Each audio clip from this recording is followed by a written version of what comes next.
Hello, everyone, and welcome to Cruise Corner, a podcast by Cruise Trade News. My name is Will Payne, and I'm the editor of CTN. And today I'm joined by Ponant General Manager UK and Ireland, Anthony Daniels. Good afternoon, Ant. It's great to see you, and thanks so much for joining us. Yeah, hi, Will. Great to be here. Looking forward to this.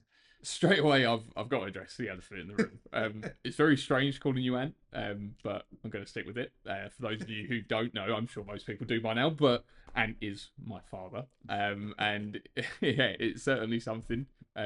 Working with you guys in the industry, and for me, one thing that did stand out was at the Clear conference when I was wandering around looking for both of you. Admittedly to buy me a drink, which which yeah, they do say the bank of mum and dad Some never things don't closes. change I know, around yeah, here. so you got to make the most of it. But speaking of the conference, I think it was probably the first time all three of us, as in me and Michelle Daniels, my stepmom from Viva Cruises, was together at an event, which was Yeah, quite. It was different. It was enjoyable. I really liked yeah, it. It was absolutely. but it was definitely something I never pictured. Well, same. I mean, you rewind how many ever years ago and how long I've been in the industry that I'd never expect that my oldest child and my wife's going to be in the same industry. It was fantastic. Yeah, yeah, yeah. And I think you're right. Probably, I think there was one other event maybe you and I had been to, another awards Yes, Wave previously. Awards last year. Yeah, Yeah. but obviously companies I worked for previously, or certainly the last one, wasn't in clear. So there was a Mm, big gap there in some of the events. But this was yeah, the first one I've been to, or certainly one of the bigger events. So it's just great. I think it's yeah, just fantastic that three of us are there and we can kind of have those connections. yeah, absolutely. And we could all share a lift down, which was handy as well. Yeah, share a lift, buy a drink. Buy me I a drink. know. Yeah, yeah, yeah. Took me out for lunch as well. That's Yeah, good. absolutely. Yeah, I know. I know. Yeah, it's all part of it, isn't it? Speaking of the conference, obviously touched on a lot of trends in the industry at the moment. One of them being the luxury market and Yeah, the expedition market. Ponant did have a big part to play in the conference with your group deputy CEO of global business, Belinda Hindmarsh, taking to the stage, absolutely. where she discussed this ever evolving luxury sector, which almost changes by the week. It's definitely very exciting. What are you guys seeing from it at the moment? What sort of trends are we looking at? Yeah, I think the good thing is with luxury is that we're starting to find that it's appealing to non-cruisers. Mm, I think a lot of people that, certainly from an agent's point of view, it's appealing to new agents because their guests are looking and demanding for further, deeper kind of experiences. And I think there's a realization, and there's been a lot of work done with the likes of Clear and from everything the likes of yourself do, as well as differentiating that small ship luxury. And it's something that Ponant are trying to achieve because we've got a low brand awareness in the UK, very, very well known outside of the UK in places like France, obviously, because that's where our head office is. But we've got to mm, be a lot more creative with our wording. So when you're talking about small ship, yachting, exploration, expedition, that changes the mindset of the travel agent and the mm, consumer. And they're realizing actually that to get these experiences at these destinations, they've got to go by sea. yeah, So then we've got to get that transition of identifying and explaining what that means with our type of product because it is so different, because it's so small. And what does that mean? We're going into places that bigger ships and bigger companies can't get to. So let's make the most of those unique opportunities. And that's where we're seeing luxury is they're understanding they've got that quality of a hotel that they like, mm, but it's sailing and taking them to whether it's Antarctica or whether it's Asia or Australasia or Borneo and places like that that are off the beaten track, but they yeah, know they can still carry that luxury element yeah. with them. But it does add that, as you say, that different element to the holiday experience. I mean, as you say, is you can see some of these places by land, but there isn't a better way than doing it on these luxury floating boutique Sure. hotels that can get to these incredibly remote places. Yeah. Um, Also at the conference, obviously, me and Belinda caught up, and Belinda told me that for Ponant to grow, they've got to dispel some myths in the market, and I don't think that is just relating to the brand, but in terms of luxury and expedition cruising in general.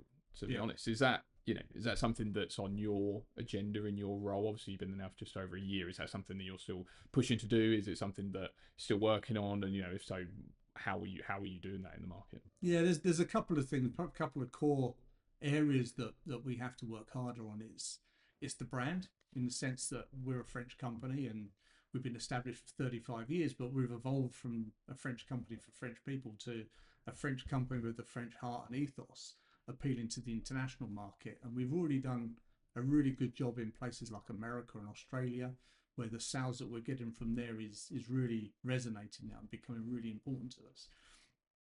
The UK has been under focused, and that's something that I think Belinda has certainly hinted towards, which is the reason why my role was created as a general manager, and we've not had a general manager in the UK. It's been very sales focused people, where they are seeing as many agents as they can, and they're doing great work with education, but it's that strategy that we're missing, and the dispelling of that myth itself is it's international on board all of our ships. It's not just French, but we've got the French flair. So the gastronomy, the fine wines, the champagnes, the areas that a lot of the UK guests love about France is what we embrace on board the product. Then you've got the element of dispelling cruising. And as I said before, it's about what small ship offers from an expedition and a luxury point of view, that the bigger companies, and fantastic products that they are, this isn't kind of the areas that they can thrive in. So we've got to make the most of that. Of yes, it's going to be on a ship, but look what it gives you. Look at this opportunity of going to, we're the only company that can offer a true North Pole trip on and the world's only luxury icebreaker. So there's elements of that we've got to break down and go, but why luxury and why expedition? And that's the element we've got to do to kind of pull us out from a lot of positive cruise noise in the UK industry. We've got to pull that out and go, but why us, and why Ponant, and what is it we offer? Why are we different? That's the job that we've got to do to give our trade partners that brand knowledge and strength for them to go, I get it, I can now identify my client. That's going to work for Ponant. That's what we've got to do, is that next piece of the jigsaw. Yeah. And those clients that you say that the trade can identify, would they necessarily, in some cases, you say, not be cruisers already? They're more of like luxury travelers. So it could be someone who's never considered a cruise before. So sort of trying to just map where in an agent's database they should look. I mean, obviously, a lot of the time they might see Ponant. Well, obviously, Ponant is an elevated brand compared to ocean cruise lines, and because it fetches a high price point, so they might not feel comfortable in pitching it to someone who's never cruised before, because they might think, oh, not only have I not cruised before, that's quite an expensive product. Yeah. So having that, the option to go for maybe someone who would spend a similar amount on a week holiday in a 6-star hotel, is that where the opportunity is for agents? There's definitely going to be a crossover from other cruise companies. There's definitely going to be those that have sailed on the medium and the bigger ships, and they want a different experience because they might have done already the more traditional cruise routes, and they may be going, right now we want to do something else. So there's definitely going to be a crossover from cruise. So we know that's a key market for us. Those that book the top end of the bigger ships, the suites and all of those, they are definitely a potential marketplace. But those, as you rightly say, those other clients, they don't know they're ready for small ship luxury cruising. And that's while we're kind of changing the verbiage around it of small ship yachting exploration, is where we see a natural transition of those that might be doing the high-end safari holiday. So the main thought process of those clients, they want to go and see the animals, they want to go and see the wildlife, but they want to know that their base is going to be high-end luxury. It's the same concept. The only thing is, this high-end luxury moves. That will go and find these destinations and find these. So one of the areas that we're doing a lot more work on is how do you transition that guest over? So it's about coming to see the ships we're in the UK, doing these, obviously with the social media and digital now, you can do a lot more with showcasing what life is like on board a small ship luxury yacht. So it's how we can highlight that and then helping those agents identify the holiday trends. They may be doing, as you rightly say, they might be doing an Asia tour where they're going, but they're doing hotel hopping. And you go back to the real basic of cruising, you unpack once. So there's an element there. We're going, right, they might have want to done a tour of South America. There's the one I've used as a regular kind of conversation is what we started to see a trend is people doing 3-week tours of South America. 1 week happens to be on a ship. The other 2 weeks, they might be doing some land tours. So that kind of client will love that type of experience. And that's where you've got our ships that are worldwide destinations of cold and warm water, luxury yachting and exploration, that gives you the ability to package and tailor make and create an experience. It's those that are looking for that experience is what we feel is our next generation of clients. And that's such a good entry point into the market as well. I mean, if you put on a pre and post stay, that's the safe bit for them who've never tried a cruise before. Like they've got that. and then you have the cruise, which is the big selling point, and then they might think, actually, we'll just those extra nights we've had at land, we'll just tack it on and have a longer cruise, and that's how people come into the market, which is really interesting. Yeah, and I think certainly for those that have never cruised before, there's always that fear of what's it really going to be like. Of course, yeah. And I think sometimes they might start at a 7-night med, but they'll do pre and post in Venice and Dubrovnik, just as an example. So then they've got like maybe a 9-night trip, and it's kind of a soft entry. But there has been a real shift of people going, actually, I'm going to start my life on cruising, doing 3 weeks down to Antarctica, because they've done the research, they've seen the TV programs, they've seen, I want to go and see the penguins, I want to go and I want to go to the high Arctic, and I want to go and see if we can see polar bears. They know that's the only way to do it. So we have seen a trend of people doing that as well. Interesting. That's interesting. So it is a bit crazy to say it, but you've been at Ponant now for just over a year. It seems to have gone by quite quick. But don't know how it feels for you, but it certainly feels like only yesterday I wrote that story. But how's it been? Obviously, it's been a very busy past year. But from your perspective, what are you happy with in terms of you've achieved? How have you settled in? What's next? It's interesting because as soon as I joined, before I joined, actually, I spoke to a lot of people that I know well in the industry that I knew had connections to Ponant, either via their websites. I could see they sell it, and said, tell me the good, tell me the challenge. What is it that I'm walking into here? And on whole, the core of the product had so many positives. And I think what we've done before is we've not invested properly in the structure and the kind of the strategy. So first of all, it was about reducing, the very small sales team we've got is reducing their focus. They were kind of challenged to see as many agents as they could, which is fine from one point of view, but you weren't getting the cut through. So it was a case of, right, rather than doing that, let's be really kind of core focused and speak to the agents that sell us on a regular basis. And of course, we'll look after every agency as best as we can. But when you've got a team of only myself, and at the time it was 2 sales guys, you had to be focused. So we had to make some kind of small decisions. It wasn't earth changing in the sense, it's more about their time being more focused and getting deeper in with the kind of the core agents that know us. What more can we do to help them? And we've achieved that very quickly. We kind of got a structure set up very, very quickly. We then had a bit of change of personnel, and Drew Bolton joined Vlad. So Drew comes from a very well established kind of cruise background as a sales manager, and brought in a new level for us, which has done amazing work for us. And we've got a sales coordinator now, a lady called Marine, who used to work for us down in Marseille. So the foundation of our UK team, as small as we are with only 4 of us, has given us the platform to go, right, now we can start dealing with strategy. One challenge that we still get is the low brand awareness, and there's been a lot of internal education that I'm doing, because the UK is so different to France, and not just because Ponant is well known in France, but as a market, the competition in the UK is so much higher. It's so much about people know and trust these brands. So what's our importance within the travel agent? So we've got to build that confidence and that importance. So there's a lot of wins that we've done, a lot of wins that we kind of sit and go, we've come a long way in a year, but my to-do list hasn't got any shorter. The challenges, some of the challenges I set when I first started, we've not managed to achieve them yet. One of the biggest ones that we feel is going to be the game changer for us is securing our own ATOL license. We're now in a positive plan with that, and we expect, touch wood, to have that by this autumn, which will then open up distribution channels we just don't have at the moment. So those that support us and sell us on a regular basis are doing amazing work for us. Our forward sales for 26 and even 27, from a pace point of view, are better than where we are for 25. And 25 is good. I'm not saying it's bad. We're up year on year. But 26 already, we're seeing those foundational changes really start to come into play. So, I'm really happy with what we've achieved as a team in the year I've been there. But there's still so much to do. There's still so many challenges. That to-do list doesn't get any smaller. Almost tick one off and another 2 come at the bottom. Absolutely. Well, that's the cruise industry, isn't it? Well, I mean, as you say, you've clearly got a lot on the slate. Say if we were having this conversation this time next year, and you're sitting down with the podcast, and I asked you, what have you achieved in the last year? What would you like to be able to tell me? What in an ideal world in the next 12 months, where would you like to see Ponant go?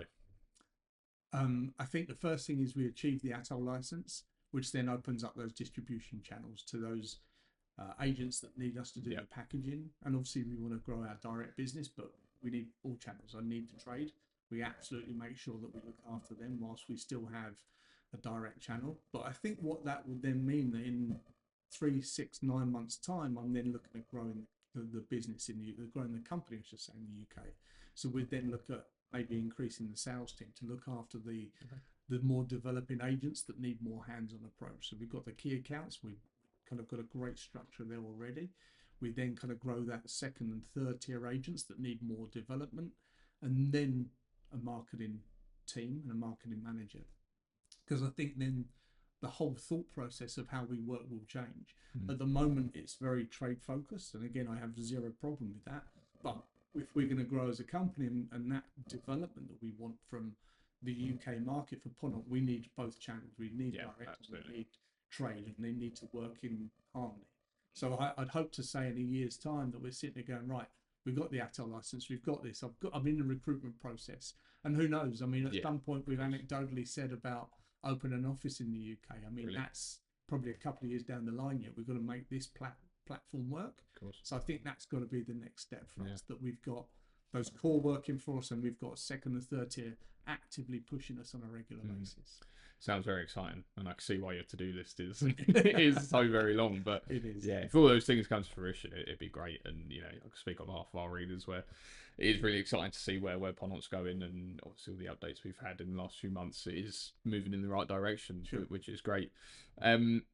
Is there anything else this year that you're looking forward to from the industry? I know in a couple of weeks we're both off to Svalbard. We are, yeah. This episode might have aired. Work trip, right? Yeah, of course it's a work trip. Holiday, family holiday. Yeah. Scott, this is all for the Clear Expedition Showcase in Svalbard, which by the time this episode is released, we probably would have already been on it. So it'd be cool to look back and listen back to this and see what we said afterwards. But is there anything in particular looking forward to that? I know you've got a ship in port for people. Yeah, so the Svalbard trip's going to be great. I think those kind of events for the trade to really kind of get under the skin of what expedition is in resort. And I know it's 4 or 5, apologies, I can't remember, 4 or 5 ships that are going to be in over the period that we're there.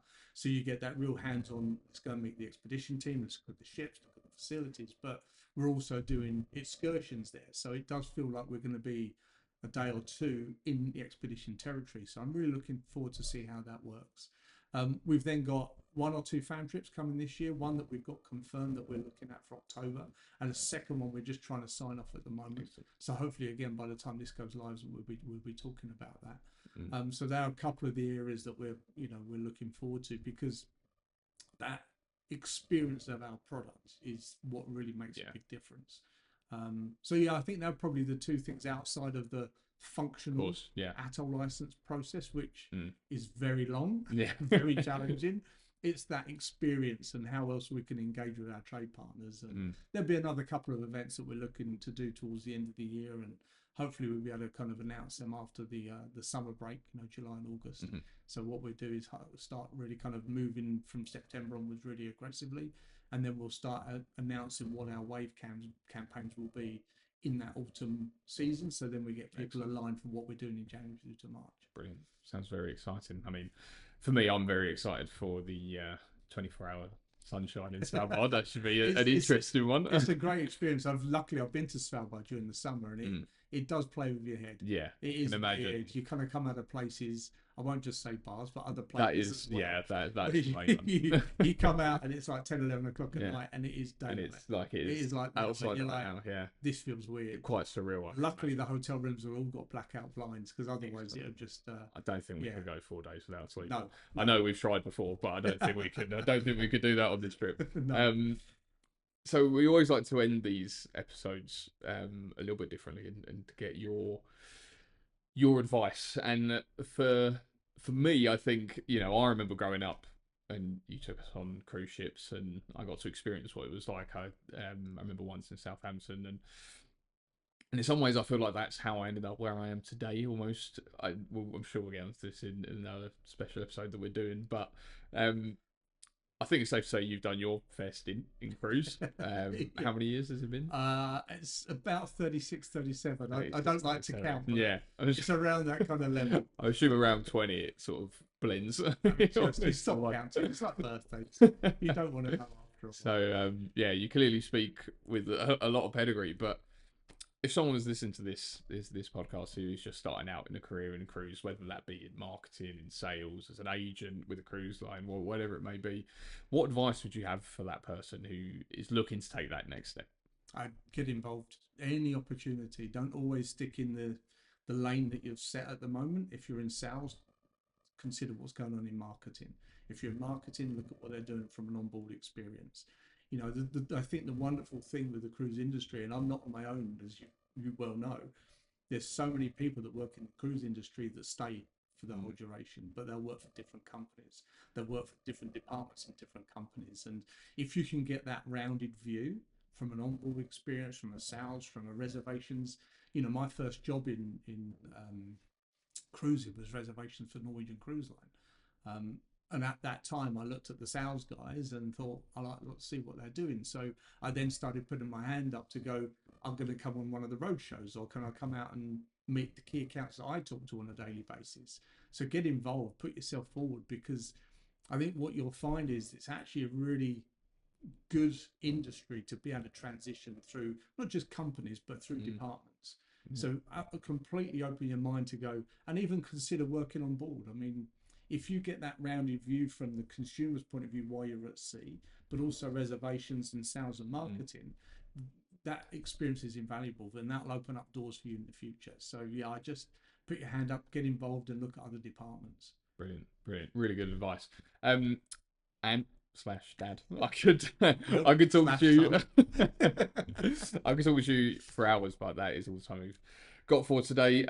Thank you so much for joining us. I hope you take us from it. But it's been really good. And as I say, I think on behalf of everyone that follows and listens along, we're really excited to see where Ponant goes. And hopefully, we can catch up in a year's time or wherever it is. Let's put a date in. Let's put a date in. That's the end. That's the time. That's it. Everything you said, it's got to be done by then. Got it. Brilliant. But yeah, thanks so much for joining us, and we'll see you very soon. Brilliant. Thank you very much.